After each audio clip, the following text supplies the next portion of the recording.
अपनी बीवी के बचा लो, मेरे मरने की लाएगी।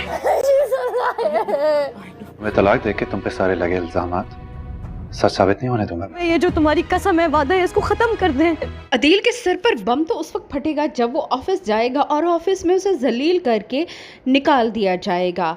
वहाँ पर उसकी लड़ाई भी हो जाएगी। तब उसे मालूम होगा कि रुबाब के पास उसकी सारी कच्चे चिट्ठे की फ़ाइल पहुँच चुकी है और रुबाब का ही यही हुक्म है कि उसे ऑफिस में घुसने भी ना दिया जाए जब तक कि वो आकर ख़ुद मामलात को देख नहीं लेती। अदील ऑफिस में झगड़ा करने की पूरी कोशिश करेगा मगर उसे वहाँ पर झगड़ा करने का मौका नहीं दिया जाएगा।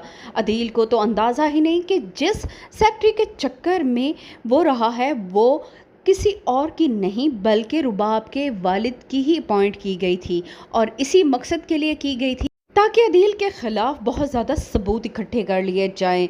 अदील को बहुत ज़्यादा गुस्सा होगा। रुबाब के आने पर वो इसका इजहार भी करेगा मगर रुबाब उसे खड़े खड़े अपने घर से निकाल देगी और साथ में उसके वालिदैन को भी। रुबाब जिस तरीके से अदील को जलील करेगी उसके बाद यहाँ पर उसकी कोई गुंजाइश नहीं बचती कि रुबाब उससे तलाक ना ले। रुबाब ना सिर्फ उससे तलाक लेगी बल्कि उसके ख़िलाफ़ कानूनी कार्रवाई भी करेगी।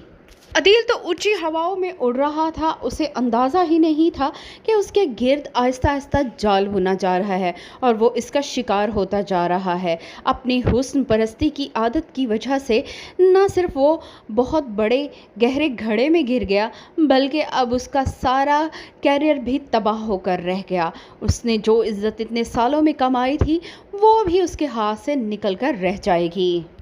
मुस्तफ़ा और शर्जीना को जलील करते करते कभी उसने ये नहीं सोचा था कि कभी वो ख़ुद भी इस तरह से जलील होगा। मुस्तफ़ा तो अपने घर को छोड़कर अब सुधर ही चुका।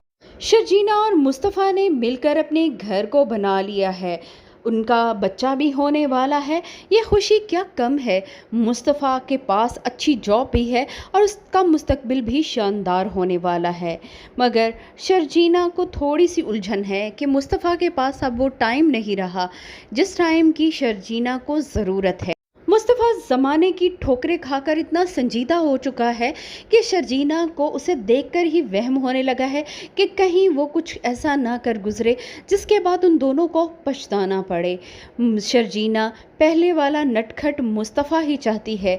भले ही कम पैसों में वो बहुत खुश रहा करता था। अब उन लोगों के पास इतनी दौलत आ गई है फिर भी उनके चेहरे पर खुशी नहीं होती। मुस्तफ़ा और शर्जीना का रिश्ता भी अब एक दूसरे से दूर दूर होने लगा है। इन दोनों के रिश्ते में भी एक खलीज सी हाइल होने लगी है। नाज़रीन, आपको क्या लगता है, क्या शर्जीना ये फासले मिटाने में कामयाब होगी या नहीं? अपनी राय से हमें ज़रूर आगाह करें।